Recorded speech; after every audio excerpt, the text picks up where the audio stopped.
Honest J. Nowak. Oh yeah.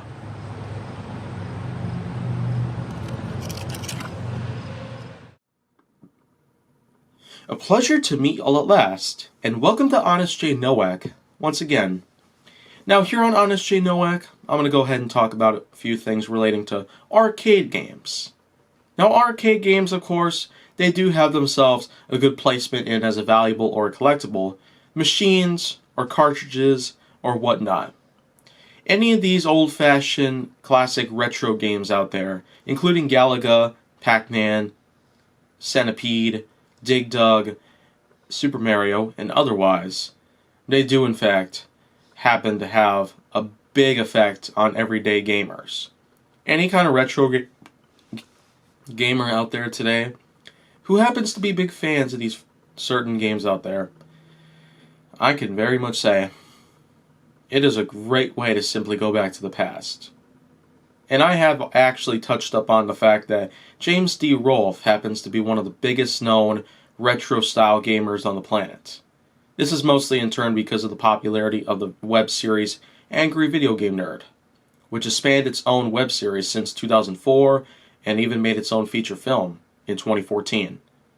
But of course, aside from the fact that James D. Rolfe has become one of the biggest retro gamers out there, we've seen many competitors out there to this very day.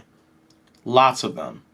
The gaming historian has also touched up on tons of different old pieces of hardware out there that do correspond with retro style gaming, or if it's from the first, second, third, fourth, and fifth generation of gaming itself. And what I could say for sure is that arcade games, though, going back to that pretty much, they do in fact have a pretty good time at making good memories. Of course, the good, bad, and the ugly still go into play no matter what kind of high score you happen to make up on. No matter what the arcade machine happens to be, it's certainly a spectacle. And I will say for sure that I've played tons of arcade machines back then. Lots of them.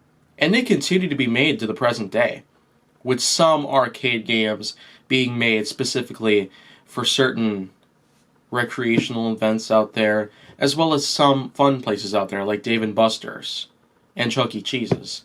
But of course, aside from all the good stuff around that happens to go upon the popularity of arcade games that continues to the present day, I certainly feel like that no matter what kind of gamer you might be, I'd say give them a shot. You might like them, maybe not. But regardless, it's still a great way to simply say, hey, I played an old game. Be happy about me. And now, once again, I'm going to have to move on now. But I will say that I still do enjoy making these kind of episodes and talking about them in a more honest fashion. Emphasis on honest.